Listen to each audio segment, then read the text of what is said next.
Kung ating naalala ang isang horror na pelikulang Pilipino na idinirect ni Christopher De Leon, ang pelikulang itong Halimaw sa Banga ay inilabas noong December 25, 1986. Ito ay bilang bahagi ng Metro Manila Film Festival.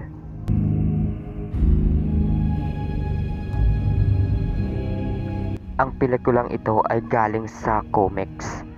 May isang batang nagnakaw ng isang comics mula sa isang misteryosong bahay. Ito ay tungkol sa isang masamang espiritu na naninirahan sa isang banga sa mayamang bahay. Ang dalawang magkapatid na sina Ayan at Lotlot De Leon ang bida sa bawat isa sa mga kwento.